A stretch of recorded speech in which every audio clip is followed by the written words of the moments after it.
Alright, ito bro, pag-usapan natin So, basketball, ito na, finalize na yung coach natin, and of course, we'll try to connect that later on to the issue of Philippine media, because I think the business model usually is kikita ka ng malaki sa entertainment and then yun ang gagamitin mo to fund the news industry, which is very expensive to run. And with the unfortunate case of XCN and Philippines, I mean, nawala bigla yung buong website and all of that. Like, my website and page, lahat ng mga videos.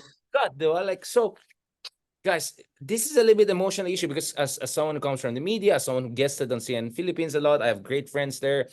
I'm a big fan of people like Rico Hizon, best host in Asia. All right. Um, um, let's talk about this. I mean, first of all, let's talk about. Let's talk about ano na lang. Let's talk about CNN Philippines. Okay, so Yes. bro, what's going on there? What is your understanding of the news industry nowadays? Obviously, things are very difficult thanks to people like you and also me to a certain degree, right? Because people are now on social media. People just go on TV and smart TV and press YouTube, ganon, di ba? Convincing people to go, I don't know, wala na rin Sky Cable, di ba? You know, all of those things, it's a completely different world. Can you tell me something about it? Of course, tayo mas matatanda tayong millennials, but I think we know a thing or two about this transition phase we saw over the past 10 years. Like 10 years ago, if someone said people would want political bloggers over, I don't know, established channels, you laugh at the person. Like, what do you think? You think Joe Rogan ka, diba? No, Now it's it's the like, wow. changing media landscape talaga. Let's start with CNN Philippines, 'di ba? Yung ano muna. Ang nire-report nila sa TV, they were losing 250 million pesos a year. 250 million tas another 250 the previous year. So nalulugi talaga. Ang yearly na binabayaran nila just to use the CNN name is mga around 100 million pesos plus per year. So doon nang gagaling. Tumaas pa last year. Tinaas pa ng CNN International. Tinaas pa ng CNN na Global last year, di ba? So doon, yung sa CNN Philippines, nakakalungkot siya, pero kung titingnan mo, sa business sense, talaga it doesn't make sense na you continue na pouring out money na ganun kalaki kung nalulugay yung business. Pero it shows yung business model is kind of outdated na. Di ba? Nakita natin yung challenges na yan ng mga cable companies, mga cable news networks, the rise of Netflix, the rise of streaming, the rise of yung mga Amazon Prime, mga Amazon na video. So late lang natin nararamdaman dito. Pero doon na papunta eh. And hindi talaga sustainable. And yung free TV is found little by little is hindi na sustainable. Maski sa Amerika, 'di ba nakikita din nila 'yon na people are moving more into streaming, anto ano. Sa Pilipinas, sa free TV, 3, 4 lang yung kayang mag-survive pag doon sa business model ng dati na siguro yung advertising budgets malaking napupunta na sa online instead of TV commercials. So lahat ng mga factor na yon went into sa CNN Philippines and yun na nga, nalugi na nga. And of course, kawawa yung mga employees and ano. Pero in terms of sa dami ng mga media outlets, marami din naman, di ba? Kasi yung bawat station, meron din naman silang mga media outlets, meron din namang ano. Pero syempre, it's still sad na maraming mga nagtatrabaho sa CNN ang would need to find another job and kailangan maghanap ng bagong pagkakakitaan. Yeah, actually, so I just came from Tokyo, no, and I dropped by some of the, my editors and big journalists there, and I was talking about Philippines situation. Pero siyempre sila, i-compare nila sa ibang bansa, and they were telling me, but actually, the Philippines is overall still doing well. It still has many great journalists, great media channels. Yes, andun yung mga social media and all of that, but in a way, parang may symbiotic relationship or at least may coexistence in a certain way. And napaisip ko, nga, if we compare it to a lot of our neighbors, sobrang laki ng mga problema nila or nabili ng gobyerno lahat ng media or nabili ng oligarchs ng gobyerno. I don't want to talk about India too much, but you know what I'm saying? Like, I think the Philippines is not doing too bad when you compare to other countries. And we were also talking about in the West, Los Angeles Times, Washington Post, lahat sila nahihirapan. Yeah. New York Times lang yung medyo okay. They're hard to survive eh. Oh. Fox, Vice, di ba? Lahat sila nahirapan sila ngayon. So, siguro, parang ang point na siguro is like, I understand you're being emotional about this and all of that, but you have to understand this is all around the world and the Philippines in comparison actually is not doing too bad. Parang yun yung argument niya. Now, speaking of not doing too bad, so last week may pinost ako, actually this week pala, may pinost ako na I saw some news na mari-relaunch itong CNN Philippines. Na-relaunch na, Feb 1. So, Can we talk about that, bro? Yes. Yes, na-relaunch siya to RPTV. Okay, so ang storya nito, pagkakaintindi ko, yung CNN Philippines was run by the ALC Group, Kabangon Chua. Okay, na alam natin ay yun na. Pero they No, got no, the no, no, wait. Ano bang alam natin? Anong they're close Marcos? they're close to the Marcoses. Itong mga Kabangon Chua, 'di ba? Yun naman ang ano. Hindi ko alam yan. So thank you for Oo. information. Yeah. They're close to the Marcoses. They got nung nawala yung franchise ng ABS-CBN, Villar got Channel 2, Romualdez got yung DZMM, yung Channel 23, Studio 23 went to ALC. Okay? So ALC, yung grupo ni Kabangon Chua, which is DWIZ. Yan, which is ang tawag ko dyan dati, Radyo DDS. Talagang mga heavy na yan. DWIZ. Pero nag-ano din ako dyan. Nag-on board din ako dyan minsan. Tapos, yung maraming companies yan, malaki yan, yung mga city-state and all that. So, they're the ones subsidizing itong CNN Philippines. Lugi na, hindi na nila kaya. So, I think, ang direction nila is to just grow their Aliw 23 channel. Kasi yon sarili nila. CNN, RPN9, yung original RPN9 is still 20% owned by the government, 30% owned by, may mga sinasabi sila na kung sino mga dating connected din sa, pero tapos yun yung pinapatakbo na. Pero ang maganda lang kasi sa RPN, it has a wide reach. Diba? I think pang-3, pang-4 siya. GMA yung widest, TV5, baka RPN na yung susunod na widest reach sa buong Pilipinas. So yun yung ano doon. Yeah, so Boss MVP, swooped in and made a deal with ALC Group para to take over yung content dito sa RPN9, which they rebranded to RPTV. Okay, so yun yung pangalan niya. Meron silang deal dyan, kung anong hatian dyan, kung paano. Pero it solves a big problem for Boss MVP, which is kung saan ilalagay yung PBA. Kasi yun ang malaking problema. Dito as officially working still, I'll just leave it to you. You're the expert. Yeah. Yeah. Yun ang malaking problema eh. Kasi where to put the PBA? Kasi nung sumikat yung mga Batang Quiapo, lumakas yung TV5, it doesn't make sense na yung prime time mo, ibibigay mo lahat sa PBA with the 2% ratings, pero yung Batang Quiapo gets 15%. So, doon ka sa Batang Quiapo. So, nawala tuloy ng paglalagyan yung PBA. Sinubukan nila sa A2Z ng mga Villanueva, kaso... Good point, Can you explain it again? Sorry, medyo na... So, ang problema nila ngayon is saan nila i-position yung sports na basketball? Yes. Channels ng TV5. Because TV5, essentially MVP is coming in, di ba? MVP group. Yes, MVP has the rights to the PBA. Dati nasa TV5 yan. Ang problema, nung lumalakas na yung TV5, yung mga Batang Quiapo and all that, lahat ng mga shows nila, it's not... Wala nang space. Yeah. Diba? Kailangan mo, kasi ang haba ng basketball you have to adjust a lot of your time So, ang either ilagay sa cable, sa signal, pero magrereklamo yung mga ordinaryong Pinoy na wala sa free TV. Paano naman kami? Tapos, hindi nila nilalagay sa YouTube. Wala ding streaming. So, that's the problem with PBA Internet connection nila, to put it mildly, I don't think is as reliable as free TV, di ba? It's behind the paywall. Yung Pilipinas Live. Yung PBA is behind the paywall online. So, walang free TV. Nagrereklamo yung mga fans na walang free TV. Nilagay nila sa A2Z, maliit pa yung reach ng A2Z. So, ngayong nagbukas yung RPN9, nawalan yung CNN, yung mga ALC Group, wala kaming mailagay na content. Anong pwede namin ilagay na content that would rate na hindi kami gagastos? Doon papasok yung PBA. Yes, man ka talaga. I like this analysis. This is very, very good analysis. So doon papasok. Kasi yung PBA, it has 2% ratings, which is decente. You would get a decent amount of advertisers for that. So RPN9, yung RPN, which is, kailangan mo yan. Yung mga shows na wala kang gagastusin, pero you would earn money from. So yun yung PBA.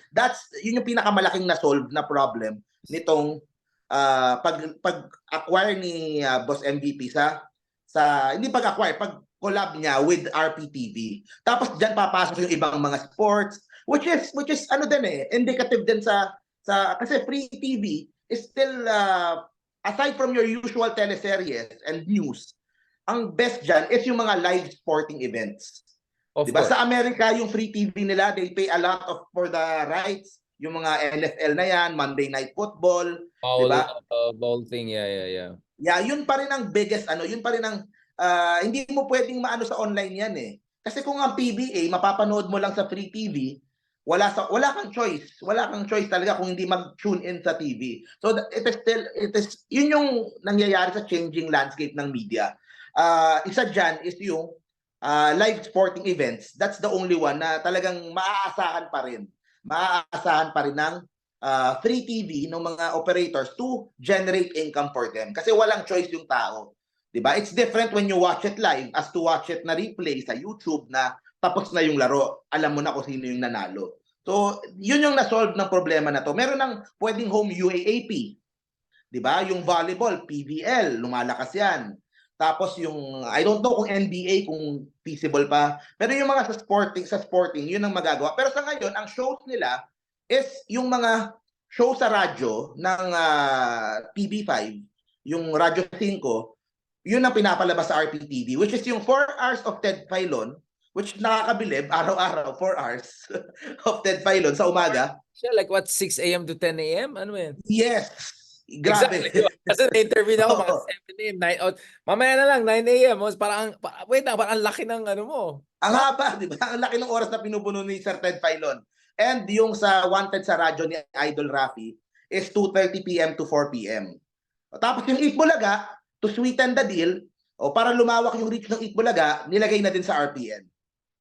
Ang isang advantage ng RPTV sa mga meron silang HD channel which is weirdly enough, wala nga yung GMA na HD So yung CNN Philippines may HD. ABS-CBN had that, diba? Yung HD, yung high definition. Yata Pero yung nga, 'di ba CNN before it has HD, natuloy ng RPTV. So may HD, you can watch yung Itbulaga, PBA. So ngayon, yun yung 4 na pillar programs ng RPTV. Tulfo, Filon, Itbulaga, and simulcast yun sa TV5 and PBA. So na-solve yung problem ni ALC. Kumaga na-stop yung bleeding ng paggastos niya. He can focus doon sa Studio 23 na sarili niya. Yung Aliw-Aliw 23 na sarili niya yung channel. Interest. What do you think is the implication of this dun sa mga, I don't know what's gonna happen with SMNI, yung Villars, they give up na, no? Parang wala na yung All TV. So, this is really TV5 versus GMA Network right now, di ba? Kasi ang lawak ng reach ng TV5 ngayon. Totoo.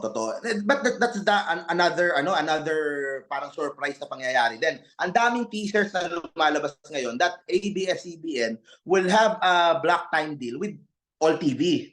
Which is malaki. Na yung ngayong nangyayari na GMA TV5, baka bumalik na naman yung ABS. So tatlo-tatlo na silang naglalaban diyan. It's a good thing that Boss MVP locked in ABS-CBN for 5 years yung teleserye. Yung mga Batang Quiapo. So for another 5 years, we could see that. And then speaking of siguro let's mention na din na ay kakabalita lang sa news ngayon si Sir Deo Endrinal ng Dreamscape. Condolence to his family. Yeah, nagka-trending siya. I was wondering our deepest condolences to his family and loved ones also. ABS-CBN is hiring, which is quite a good news, right? That it looks like they're back in the business. Maybe not as big as before, but it's quite a turnaround for a company who face existential threats or worse even. Worse in a sense that not only the company but the human beings there were facing very horrible situation. This is also my former home, obviously. So yeah. What is your read on that, the ABS-CBN situation? Yeah, nung 2020 nung pandemic, I was one of the few na talagang nakikipag-away doon sa YouTube blogger, political blogger space na nakikipag-away for ABS-CBN. Kasi at that time yung mga DDS grabe talaga. Shut down ABS-CBN So I was really on the side of ABS-CBN. Pati si Ha? Tulfo rin. Pati si Tulfo, di ba? Ang dami nagalit sa Si kanya. Tulfo, di ba? He also sided with with ABS-CBN. Pero yun nga, kasi mostly because of the employees. Kasi alam ko it would make a drastic and ganun talaga nangyari nga. I know of some people na who got laid off. Yung salaries nila were slashed, went into depression, and even, di ba, yung iba unfortunately didn't make it. So nakakalungkot talaga. And I knew that would happen. So, syempre may sense of joy din para sa mga kaibigan ko, sa mga kapamilya na naapektuhan nung shutdown nung 2020. Which And is a horrible Duterte legacy. I mean, my contention is that Duterte yeah, ABS-CBN accelerated itong trend line of the challenges that the mainstream media is facing in already a new information technology ecosystem. There's a question here about Willie Revillame. Ano yung magpopolitika na lang siya kasi parang boxed out siya, di ba? I mean, anong next move niya? ayun nga, di ba yung PTV dapat, IBC, it didn't push through ang chismis. He was demanding or he was asking too much, ganon. Pero the thing is, si Willie, maraming mga kaibigan, maraming natulungan nung araw, maraming mga mayayaman na kaibigan. So, he will return wawawin sa online. Okay? There are talks na baka bumalik siya Also, sa very big online. Yeah, parang Mr. Beast of the Philippines. pero ang layo pa rin nung nakukuha niya nung free TV siya, 'di ba? Ang layo pa rin nung difference with the commercials and all that. Pero may mga usapan, may mga chismis na posible baka yung iba GTV, yung iba-ibang mga channel ang lumalabas sa usapan. So, nagulat din ako, natatakbo siyang politika with lining with the Duterte. So, Oh, wow. that will affect them. So, definitely yung PTV and IBC is out of the question for Willie. Kasi he chose aside, he picked to join the Dutertes. Nandun siya sa Davao Rally. So, hindi ko talaga alam kung ano mangyayari kay Kuya Will, kung anong direction niya in the Maybe, future. Pero marami siyang kaibigan, marami siyang natulungan. Definitely Wawawin will find a way to get back on air. At malakas pa rin yung appeal niya sa masa. So, yeah, we'll just have to wait and see if it's enough para makapasok siya sa Senado. Pero yun yung mga nangyayari sa landscape, 'di ba? With All TV, baka maging Channel 2, with RPTV. And yun, 'di ba, buti sa 8 Bulaga natapos na yung buong sitwasyon na 'yan. So, yun naman yung nangyayari sa ano. Saga, no? The Eid Bulaga saga. Last one, let's talk about basketball. Let's talk about basketball because of course, finalized na mukhang yung coach natin, the coach that got us our first gold medal. Yun, naalala yung vlog natin. Talagang excited tayo. Naka-Gilas Pilipinas, yan. May kwento din ako dito sa SBP. Hindi ko sure kung nakwento ko na sa'yo. For the whole of last year and 2022, tama. When I started sports vlogging, I was bashing SBP, di ba? Ko, yung lahat ng mga pagkukulang, parang they were not listening to fans. Tapos yung ipipilit yung kay Coach Shot Reyes and ang daming mga pagkukulang. So, doon nag-start yung channel ko talaga. So, this year, okay, I am crossing over to the other side. Hindi na ako nambabas ng SBP. Doon na ako sa side na susuporta. There was a major change sa leadership sa SBP. Okay? Si Al Panlilio is still president, pero hindi naman kasi siya yung day-to-day.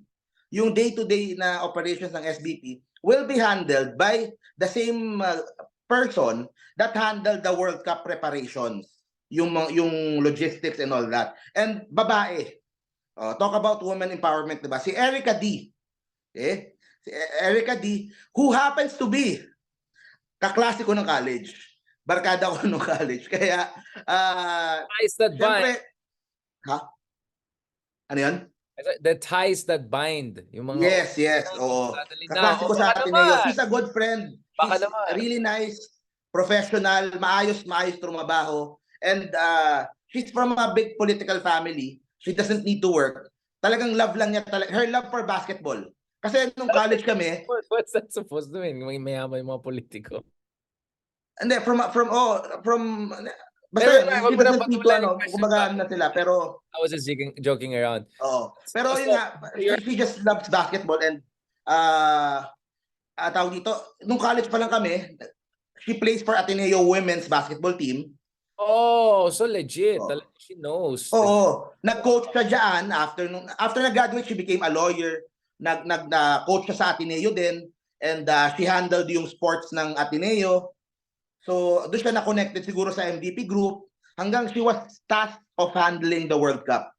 And in fairness sa World Cup, maayos, di ba? Maayos naman yung Yes, I was happy. I was takbo, di ba? Yung FIBA World Cup sa atin. So with that success, she was handed the responsibility of itong Gilas, itong SBP, which is more than just Gilas. She will handle the women's, the 3x3, basta the youth, the under 15, under 17, the whole basketball in the country, she will be in charge na as the parang sport organizing body.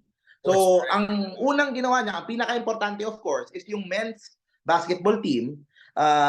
They picked Tim Cone after his Asian Games win at iba yung strategy na gagawin ngayon. Ang puna kasi parate is kulang ng preparation. So ang ginawa ni Tim Cone, he picked 12 players and it will be the same 12 players for 4 years. So pag kinausap kita, ang commitment kong hihingin sa'yo is 4 years hanggang Olympics 2028 sa Los Angeles, which is yun yung magiging goal natin. To win the Asia Cup, to do well sa World Cup sa 2027 and to enter yung Olympics sa 2028. So we have a 4-year plan. We have the same group of guys, which means hindi mo kailangan ng sobrang daming time to prepare dahil you have 4 years to prepare. Diba? With the same players, with the same ano. So this includes 6 from the PBA, 4 from B-League sa Japan na umuwi lang sila tuwing FIBA break, and isa from UAAP, si Kevin Gamboa, and naturalized player. Si Justin Brownlee na who just got cleared by FIBA. So he can play na sa February. So which is very good. Bro, 3 months lang suspension. So since yung first episode natin was about healthy lifestyle, ayan, sir, ano lang tayo, chill lang tayo, okay. No, he had an injury, right? So some are thinking maybe some of the painkillers or whatever that he had to deal with probably. Yes. Yun lang naman. It's not performance enhancing yung mga nakita sa kanya. Actually clear naman eh. Or baka clear naman. So 3 months lang yung inano ng FIBA. Peter lang siguro China kasi both Jordan ng Philippines ang tinamaan ng random, very random, di ba? Yung both first and second ang random test, and that's very random, di ba? Yeah. So last point, just before flying back to the Philippines, I was looking at, of course, I'm a big fan of, back in the days, Dwight Howard, that whole era. All right, kaya nga love na love ko yan si LeBron James kasi parang he brings back the memory. Siya na yung last relic. Yung na love ko yung sila Messi and Ronaldo in terms of nostalgia, no? Dwight Howard said something about the height limits, ceilings I didn't know about, and it's because he wants to play in PBA, diba? He's 38 years old, which is not too old. I know in basketball, parang tingin ng ibang tao, stop na yung mga ganun, but you never know, right? And having a superstar NBA player, 2-3-time defending player of the season, there it puts us on the map. The same way when Ronaldo went to Saudi Arabia, suddenly kids are watching Saudi League. Honestly, yeah. I never thought I will watch Saudi League ahead of practically all leagues except Spain and UK to a certain degree, because I love, of course, Manchester United and Real Madrid. What is your take on the Dwight Howard issue? Bakit hindi pwede 7-footer sa PBA? I mean, may height limit sa PBA kasi ever since. I mean, kung all countries have 7-footers, all the competitive countries. Yun na nga medyo outdated na rule ng PBA. Sinasabi nila to protect the PBA players para hindi mo kailangan kumalaban ng mga 7-footer, but in the end, 'di ba, it's limiting their growth. 'Di ba? It's limiting their growth kasi sa global, 'di ba? We would face 7-footers. So sa sobrang outdated na yung rule na yun. So yung ASEAN, Cambodia may 7-footer? Parang yun nga. It's not even like Iran or I don't know, China. It's just like even Cambodia may 7-footer na kaya natalo tayo. So yung PBA needs to merong malaking calls for the PBA to scrap this rule para yun, bukod sa yun nga, si Dwight Howard will be a big attraction for the PBA. Nakita natin Taiwan. 'Di ba, when Dwight went to Taiwan, 'di ba? Sobrang ESPN, media attention, lahat nasa Taiwan. It would do the same for the PBA. Kaya and yung mga naturalized players maybe explore for a way para makapasok sa PBA, yung mga naturalized players. So merong mga ganung call for the PBA to allow itong players na to. Kasi for a healthy Philippine basketball, healthy Gilas, we need a healthy PBA. We need yung mga players doon matrain against the best and gumaling para umangat yung level ng basketball sa bansa. So I think yun talaga, it will be the best move moving forward for the PBA to scrap this height limit. Kasi ano naman, 3 conference naman eh. They could do it for 1 conference lang. Subukan nila, di ba? So kung okay naman, so ituloy-tuloy na nila. So yun naman yung ano doon, yun naman yung tingin ko doon. Thank you so much, bro. Sorry, it's already Sunday, so alam niyo, Sabat medyo I want to avoid working or doing anything work-related on that. I think we ended on a very good note. I'm cautiously optimistic, especially with our finally official coach natin, the coach that got us the first goal in quite some time.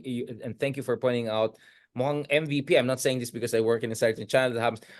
He has a vision for basketball. He has a vision for the media industry. So yeah, ito yung mga good businessman. Ito yung tycoons na visionary. So I'm quite happy about that. So despite everything I said about conglomerates and all of that, I'm also fair. I think when good things are happening, I'll definitely give credit where credit due. Pansin mo bro, pag mga ganitong episodes talaga, I'm just listening to you talaga kasi you really know this way better than me. So yung mga nagbabash sa akin na si Darren, hindi yan nakikinig, parati nag-interrupt. Like guys, kasi may mga issues na I'm very passionate. May mga issues na si Marc ay super passionate. So one of us sometimes, takes the backseat and that's perfectly fine. And I'm more than happy to take the backseat and just learn from you. And Thank you. Thank you, bro.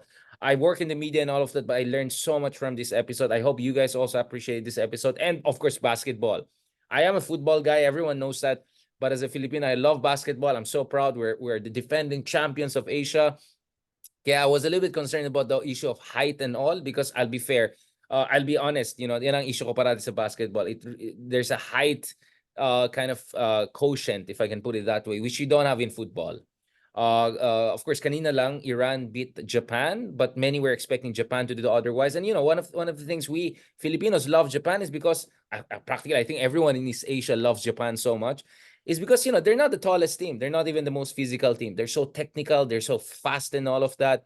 But well, they were against also a very strong Iranian team, and eventually Japan lost that game. But my point is that's why I love football for us Filipinos, because I always felt, look at Japan, look at Korea. They're doing so well. They beat Germany, they beat Spain. Good luck doing that in basketball. Ang layo natin sa Germany and Spain. Wait, Germany ba nag-champion last year? Yes. Oh, Germany. World Cup. See, I mean, gosh, they're so good. My finals was Serbia, right? Serbia and Germany. Pero syempre, ano tayo? Wait, Slovakia ba? Slovakia si Doncic? Slovakia ba siya? Teka lang. I forgot kung anong exact. Latvia, Yung mga pangalan halo-halo eh.